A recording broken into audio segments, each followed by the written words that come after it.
How's it going, everybody? Welcome back. It's been a while since I've posted anything on this channel, meaningful. I graduated, and I am now living life. And just recently, I had bought myself a gaming computer. I switched over from console to PC, and I started getting back into the Elder Scrolls Legends. Now, this is a game that's been out of development for a couple years now. Still has a pretty active fan base, although kind of dwindling.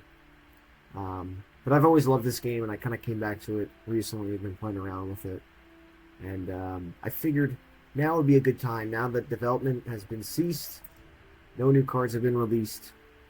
Now might be a good time to give my thoughts on three or so of the best legendaries per color in this game. If you're a new player that just got into the game, if you're a returning player or an active player, maybe you don't have these cards, maybe you're interested to see my take on this. These are going to be the three cards. I'm going to give like an honorable mention in there. Three cards that I think are worth crafting in this game, at least in the legendary category. So we're going to start off in the red category. The first card I believe would be necessary to craft is Reeve. Now, I don't play a whole lot of red in this game, but I can appreciate a good red player that could smack face, turn 5, and kill me. And Reeve will get that done. Reeve is a 4 for 3/5 that when he attacks, he deals 2 damage to your opponent, and then you increase the damage dealt by 2. So Reeve is definitely meant for aggro decks. He will get out of hand. He is a unique, so you do only need one of him in your collection. And he's a very fun card. I don't have him, but I know just by going against him that it's fun for the opponent. Not for me. But if you're playing him, it'll be fun for you. Next up, we got Blood Dragon. Blood Dragon is a ridiculous card. It's 5 Magicka for a 5/7, so the stats are already way, way overstated for the Magicka cost. It ignores guards, and you may attack creatures in any lane. So there's not a whole lot to be said about this card. It's worth just grabbing 3 of. It is a non-unique legendary, so you are able to craft 3 of them. And it's just kind of one of those cards that you throw down, and the opponent says, well, shoot, I'm going to have to go and piercing jab that, kill it, whack all my creatures into it, because this thing kind of just sits there and is pretty intimidating. It's definitely a card that I have went against.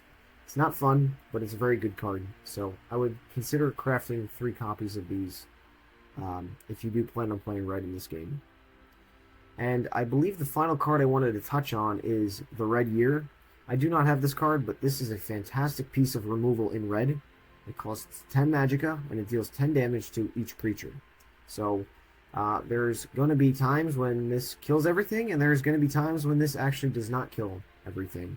But let alone this, most of the time will wipe the board. It'll fresh set the board. It'll give you and your opponent kind of just a fresh board to play on. But it's just a very good card if they got a lot of stuff going on. Maybe you don't have a lot of creatures in play and you draw this. This is a good piece of removal. And my honorable mention, I think I'm going to do maybe 1 or 2 per color. Melamnir. Melamnir is a 9/9/8, or a 9 for a 9/8. Summon and Slay, so you'll get this effect off of Summon, and if you do slay something off of the Summon ability, you'll get to use this ability again. But it's battle an enemy creature with less power than Melamnir's health. So this guy kind of comes down, he's just going to kind of throw around the board. He's just going to wipe the board, he's going to maybe kill your opponent's strong creatures or just important ones for their strategy. This guy's a lot of fun. It's not, I wouldn't say he's a necessary card. If you're playing dragons, maybe, but I think he can be a fun addition to your collection, and I do think he's a strong card. And the last card I want to talk about is Aspect of Cursing. 9 for a 6/6 with when you summon it, you choose 1. You either give it +6/+6 in guard, or you give it charge. This is a very, very flexible card. It's a non-unique card, so you can not cast, but you can craft 3 copies of this card. It's a very flexible card. You either get a 12/12 with guard, or you get a 6/6 with charge. That 6/6 with charge might just be what you need to close the game out. So moving on from red, we're going to go into blue. I'm immediately going to start off with Daggerfall Mage. Daggerfall Mage has been in the game since launch, and it's just always been a very strong card. 3 for a 2/2 with Ward is okay. When the Ward is broken, you put a Tome of Alteration into your hand. That Tome is a item that will give the creature +2/+2, and it will draw you a card. So not only do you get a card from the Ward being broken, but you will get a card that buffs another creature and allows you to additionally draw another card. The good thing about Daggerfall Mage is it's cheap. It does its job. It's kind of annoying to play around or play against. It's non-unique, so you can craft 3 copies. I only have 2. But if you decide to somehow get a creature that will put a ward back on Daggerfall Mage, you'll pretty much repeat this whole ability again. You've got things like Ward Crafter and whatnot. So this is a very, very flexible card. This has been kind of as old as this game has been. This card just is generally known to be a very, very, very strong card. So I would absolutely recommend picking this card up if you can. Next up, I believe I want to talk about Abner Tharn. Abner Tharn is a 6-cost 5/5 with summon. Abner Tharn uses the summon ability of a creature. So this is what I like to call a utility card. You know, you might have a creature that has a very powerful summon ability. This guy will let you use it again. Something like Alfiq Conjurer. If you have a couple of, Atronauts or things in the graveyard, you can use this for an additional, Atronach on board. It's just this works well. Even a creature your opponent uses can be used by Abner Tharn. So maybe something like Mirak. They steal something crazy. You just decide to throw down Abner Tharn, use it on Mirak. I'll explain Mirak in a little bit. But this will take back that creature, or maybe just take back a creature that you want.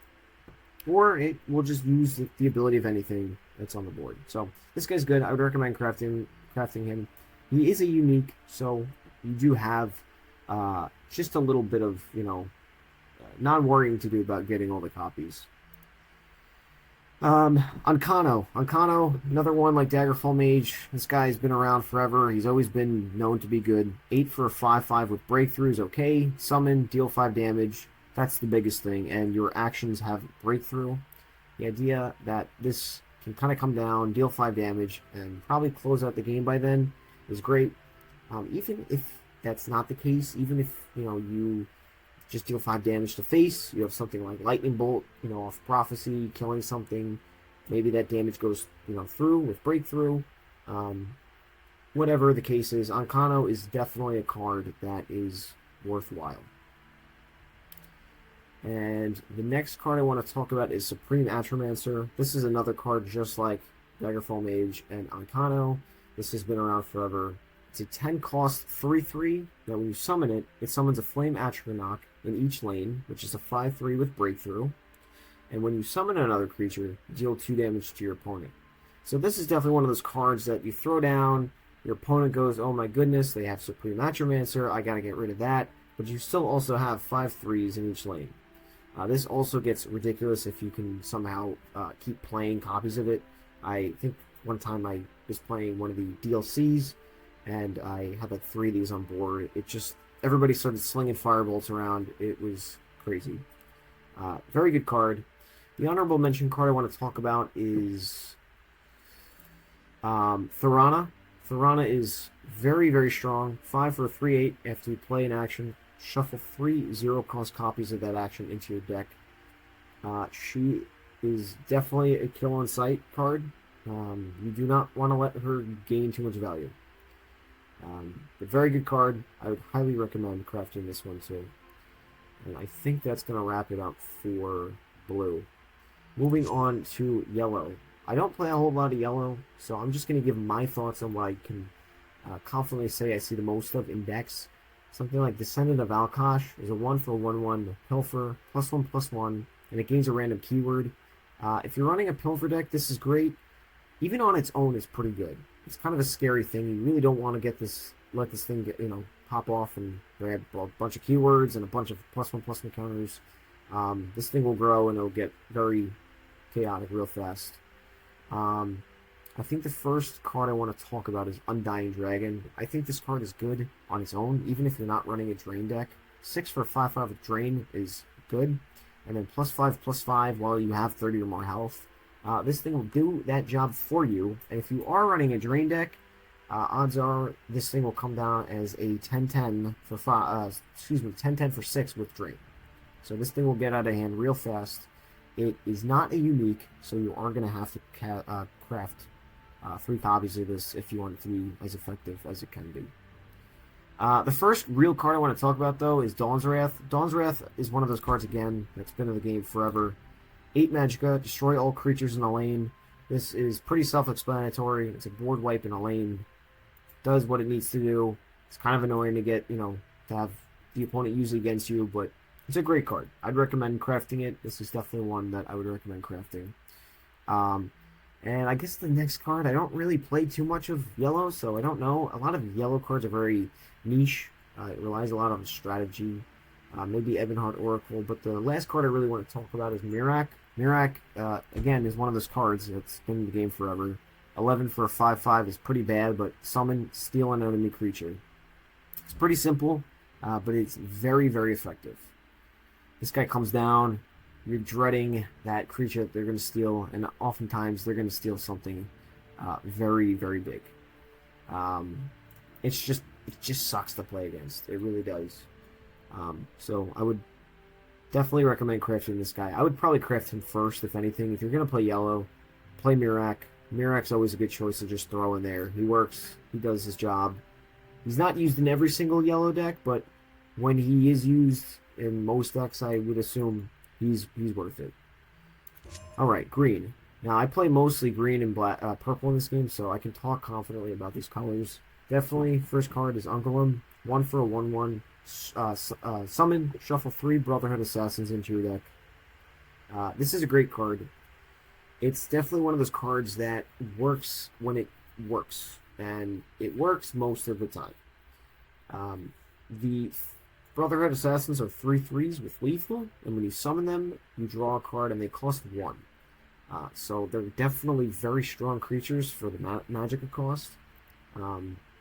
And if you have a way to throw, Ungolem back from the grave, maybe with Odor Necromancer, reanimate, maybe you Galen it, something like that, this guy definitely becomes very strong. You could start drawing Brotherhood Assassins all the time and just kind of cycling through your deck. So, Ungolem, definitely worth playing.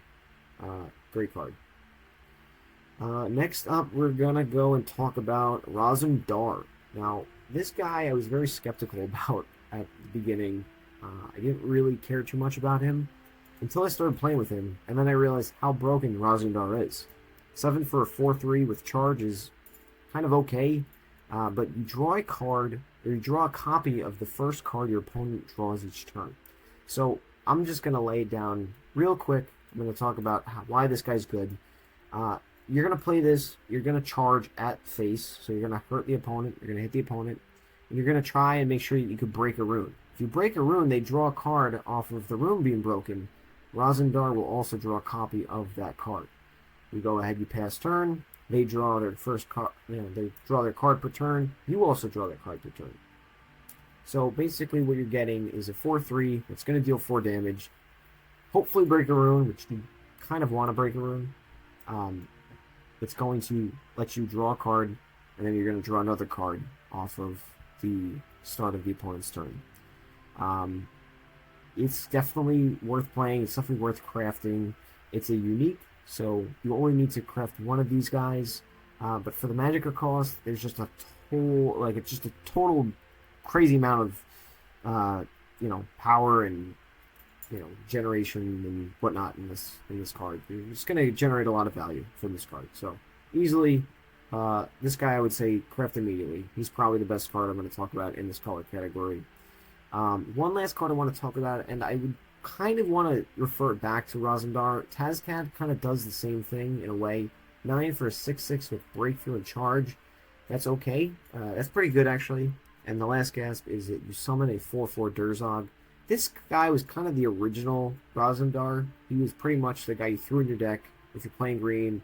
He was kind of your Ancano. You just threw him at the end of the match. You went face and killed the opponent. And then you do get a 4/4 if he dies, which is good. And I'm pretty sure the 4/4 is charged. I don't remember exactly. It's been a while since I played this guy. But regardless of that, a 9 for 6/6 with Breakthrough and Charge is already fine. This guy is kind of your finisher. You want to play him as a finisher.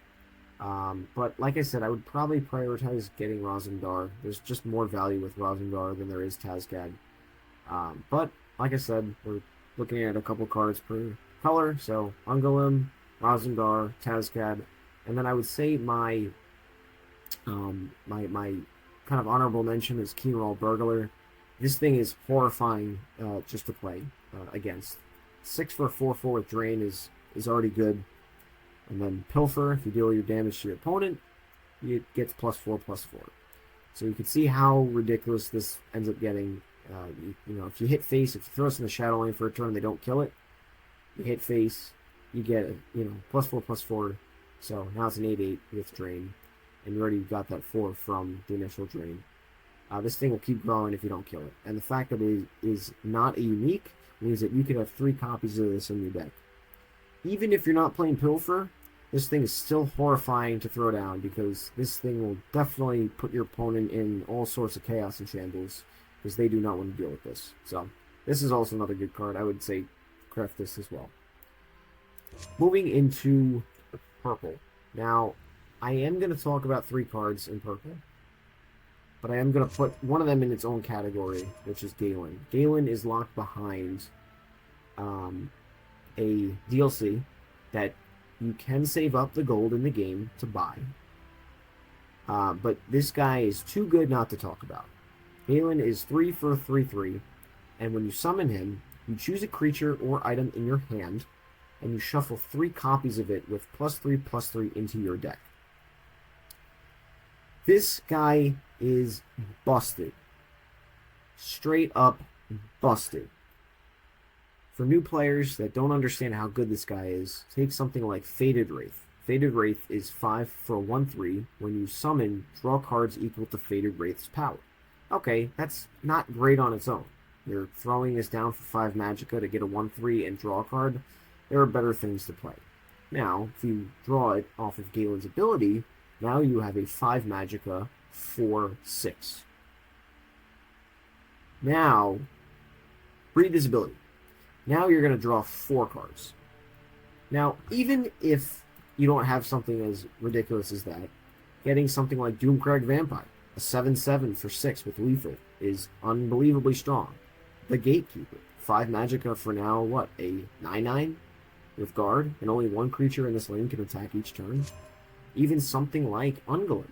You throw 3 copies of Ungolem back in the deck. You throw 3 copies of Rosendar. Throw 3 copies of Sai Sahan. Galen will absolutely throw anything in your deck. It doesn't even have to be legendary. You can throw things like Sanctuary Pet in it, or Fighters Guild Recruit.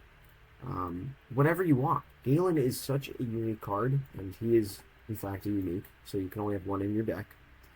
But Galen is so incredibly strong that there's just so much value for him. You know, there's just so much value for him, and there's no reason not to run him. If you have him, run him. If you don't have him, get him. He's worth the money in the DLC.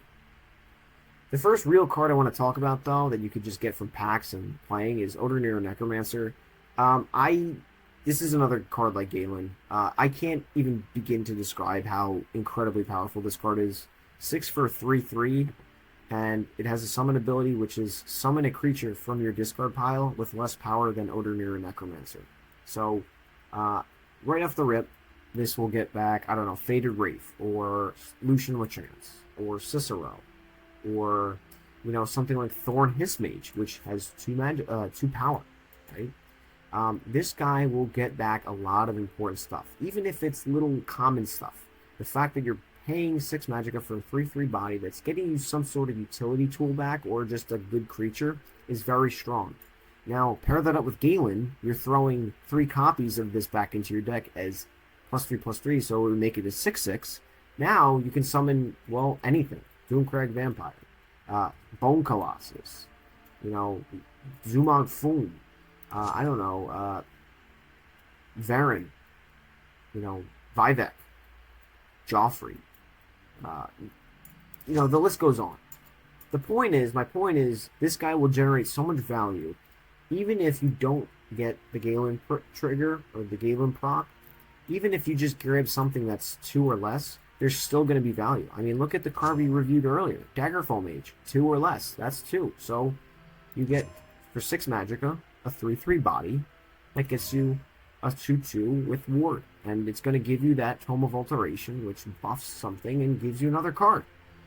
There's just so much value with Odinir Necromancer. He is not a unique, which I'm surprised about, because having 3 copies of this card in any deck feels like cheating. Grab this card, make 3 copies of it. This is probably the most important card I'm going to talk about in this color.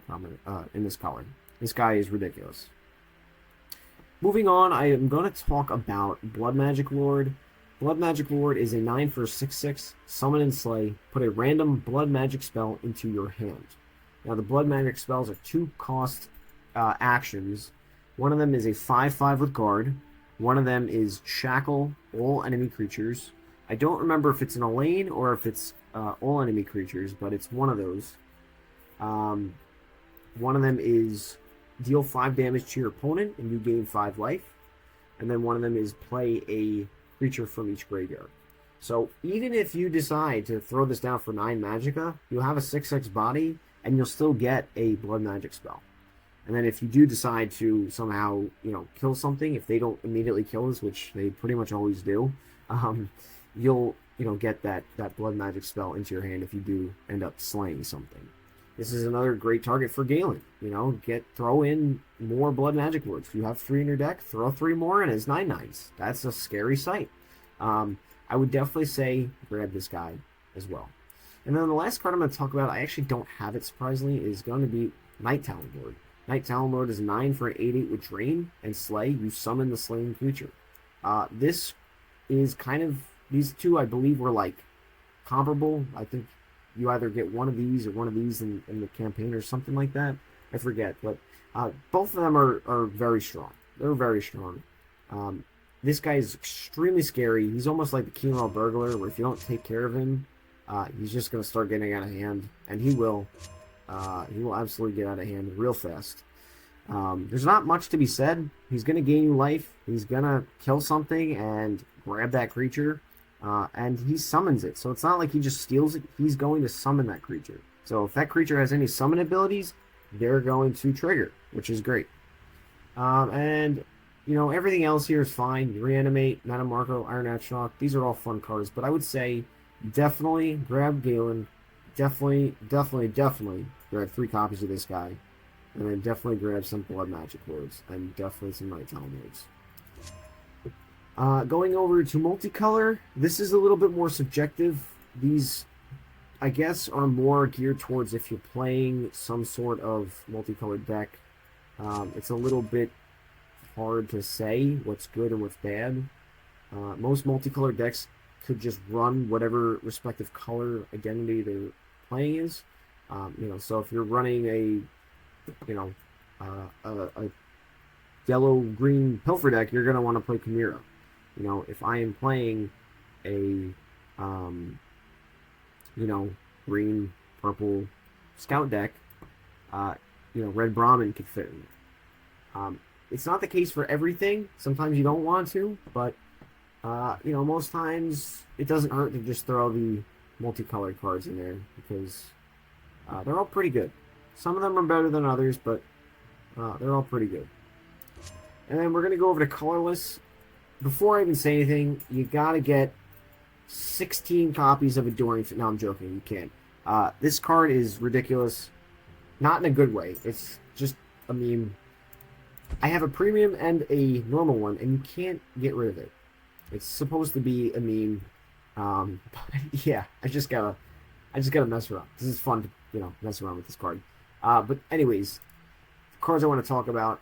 I'm going to say Mundstone. Mundstone doesn't seem like a very fun card or exciting card, but whenever you summon a creature, give it a random keyword.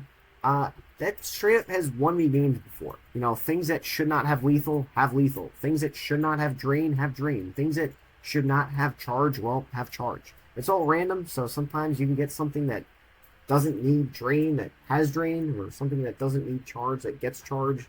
It's all random, but it's very, very good. And if they don't take it out, it's just kind of be there. You know, and it's kind of annoying to go against because it's just more things you have to worry about. But I would definitely craft this. It's a unique, so you only need one, and it's really fun. Next up, I'm gonna probably say Altar. Altar is a bit more of a niche card, but what it does is it's 6 magicka for support. Activate, sacrifice a creature to summon a creature from your deck that costs 1. Then increase the cost of creatures this way. Then increase the cost of creatures this summons by 1. So basically, you know, you sacrifice something, you get, you know, Ungolem. You get, you know, your 1 cost Ungolem on board. And maybe you survive. So next turn you sacrifice Ungolem to get, I don't know, Bloody Hand Chef. Or, you know, Dromathara Reaper. Or, I don't know, something. Whatever it is. The thing with Altar is that you play around like things that, you know, will do something when they die. So Balmora Spymaster, right, one of my favorite cards in the game. You know, when this guy dies, you get to summon a random creature with costs less than or equal to your max magicka. So now not only do you summon something off of Balmora, because you sacked it to the Altar, right? But you also get something from the Altar. So there's a lot of value in this card. It's a little bit more of a niche card. I would say this is probably like an honorable mention card, but I feel like I got to talk about it because I do love this card.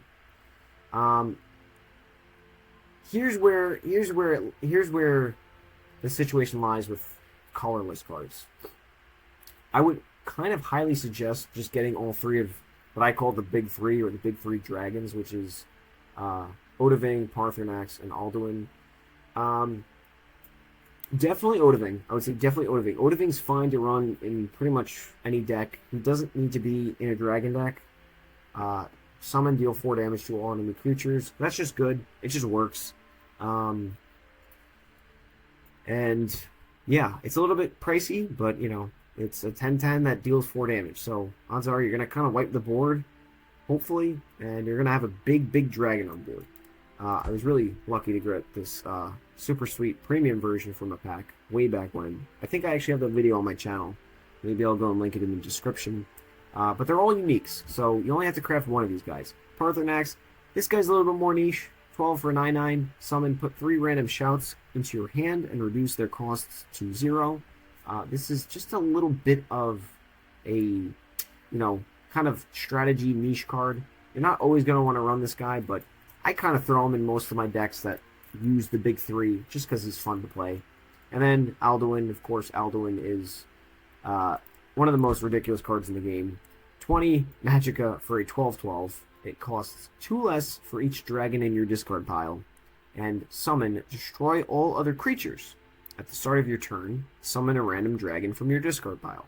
So, yeah, I mean, I would say with the big 3, definitely craft Odahviing. He is the most generic out of the 3. But if you are running dragons, you're going to need all 3 of these guys. Because they're all just ridiculous, nonsensical, big things that do crazy stuff. But besides that, guys, I think that's going to wrap it up. I think there is a lot of great cards in all colors. But in terms of cards that I think are worth getting, I mean, Reeve, Blood Dragon, and you know, Red Year, these 2, Daggerfall Mage, Abner Tharn, Thorana, Akano, Supreme Atromancer. Loneth is also good. Loneth is a fun card, but she is only in the Clockwork City, so she's another exclusive to the DLC. So you will have to buy the DLC or use your coins. But she's great. Just straight up summon her, and you get to just draw whatever you want from your deck. This alt art looks really dope too. I'm really a big fan of that. You know, like I said, Son of Valkosh is crazy. If you're running Invade, which we won't talk about that, but if you are, Invasion Party, definitely a 3 of if you're running Invade. Undying Dragon, definitely a scary sight. Dawn's Wrath, even Shadal's Treachery. Shadal's Treachery is fun. It's kind of like a mini Murok, but at that point, why would you play Shadal's Treachery when you have Murok? You know, Ungolem, Kingral Burglar, Razundar, Tazcad. Definitely Galen. 100,000% Odin Necromancer. Definitely these two guys. Anything in here pretty much is fine too. And again with the what do you call it? With the multicolor cards, again, if you're running that deck, then you probably should run them. But if not, it's not necessarily immediate to craft. And then with the colorless, Dorian Fan, of course, Munda Stone, Altar of Despair, and the big three. Now, again, guys, this is just generalization. This is just general cards that will work well in most decks. Of course, all these cards are tailored to some sort of strategy or some sort of creature or thing that happens in the game. But as just a general, hey, these work kind of well in most decks, that's what I would probably recommend, guys. So, if you guys want to see deck text to this game still, I mean, I'm trying to, like, find fun decks to play nowadays because everything seems like it's Invade or some stupid, like, nonsense thing. But if you actually want to see me try to make some decks, or if you guys have any deck recommendations that I could try to make, let me know. I don't have all the cards in this game, but I do have a fair amount to where I could probably do something. So if you guys want to see some deck text, if you want me to go through what I have here, let me know. And yeah, thank you guys so much for watching. I know it's been such a long time since I've put out a video. I hope this just kind of is out there. I hope people watch it and enjoy it. I don't really need any, I don't need, views. I just want this video out there for people if they're getting into Elder Scrolls Legends or they've already been watching or playing this game. I hope this video just kind of helps you out. So if you guys like this video and you're, humble enough to help me out, hit that like button, follow me, subscribe, and thanks, guys.